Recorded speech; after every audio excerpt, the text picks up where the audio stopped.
Priya lived in the small town of Pipalnagar. Every morning she walked to her school. The road was dusty and familiar. Old houses lined the narrow street. Mango trees cast cool green shadows. She carried her school bag, filled with books. Sometimes a friendly dog would follow her.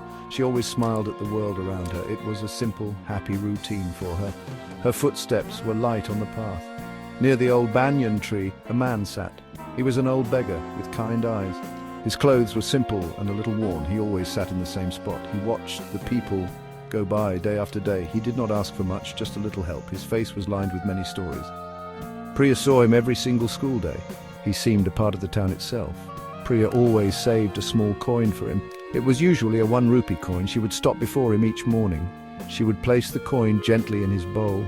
He would look up and offer a soft smile. His eyes would thank her quietly. She felt a warm feeling inside her heart. It was a small act, but it felt important. She never missed a day, rain or shine. A silent friendship grew between them. They did not speak many words. A nod from him, a smile from her. It was enough for their understanding. She felt he was a gentle soul. He seemed to expect her small gift. She looked forward to this small moment. It made her walk to school special. The old man was her morning friend. His presence was a quiet comfort.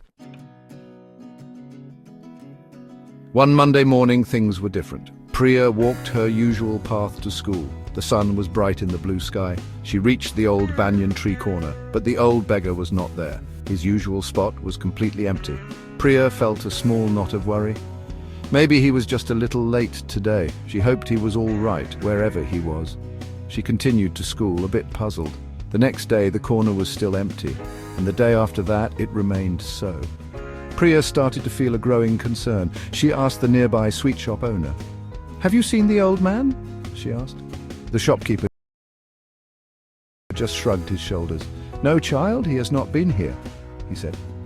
Nobody seemed to know where he had gone. His absence was a heavy silence.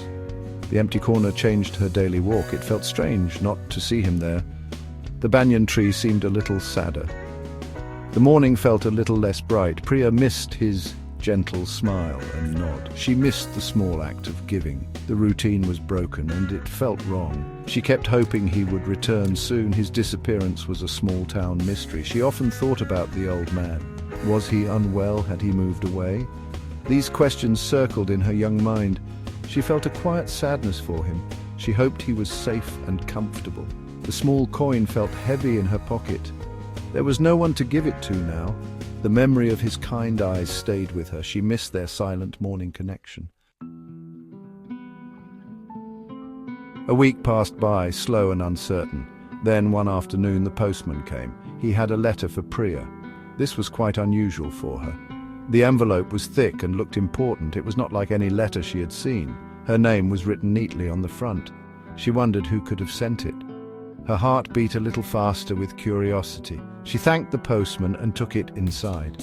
Priya sat down and opened the letter carefully. The paper was smooth and of good quality. Inside there was a handwritten note. The handwriting was elegant and clear. She started to read the words slowly. "Dear Priya," the letter began softly. "You do not know me by my real name." Her eyes widened as she read on. The letter spoke of her daily kindness. It was from the old beggar she knew. The letter explained everything to her. The old man was not a beggar at all. He was a wealthy man from a big city. He had been testing people's kindness. He wanted to see if goodness still existed. Priya's small, consistent acts had touched him.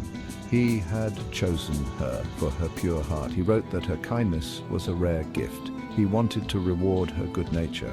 Tucked inside the letter was a surprise. It was a large sum of money. There were many crisp new notes. The letter said it was 1 lakh rupees. Priya gasped, her hands trembling slightly. The letter asked her to use it wisely. "Continue to help others," he wrote. "Let your kindness shine for everyone." He hoped she would make good use of it. The money was a gift, a thank you. Priya felt a wave of emotions wash over her. There was shock at the incredible news. There was deep gratitude for his generosity, and there was a profound sense of wonder. The old man she thought she knew was not him. He was someone entirely different, yet the same. His test had been a secret one. She had passed without even knowing it. It felt like a story from a book. She held the letter and the money. Her mind raced with many thoughts. She would honor his heartfelt wish. She would use the money to help others. Perhaps she could help the poor children, or support the small-town library. The possibilities seemed endless and bright. His gift was not just money, it was a mission to spread more kindness around. She felt a new sense of purpose bloom, but a big question still remained. Who was this mysterious man, really? What was his actual name? Why had he chosen their small Pipalnagar, and why, out of everyone, her? The letter offered no clues to these things.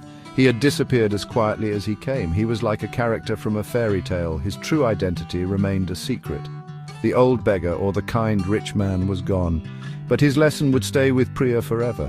His gift would change many lives. The mystery of his identity would linger. It would be a story she would always remember, a tale of unexpected kindness and a hidden heart. Pipalnagar would whisper about it for years. And Priya would always look at the banyan tree. She would remember the man with kind eyes.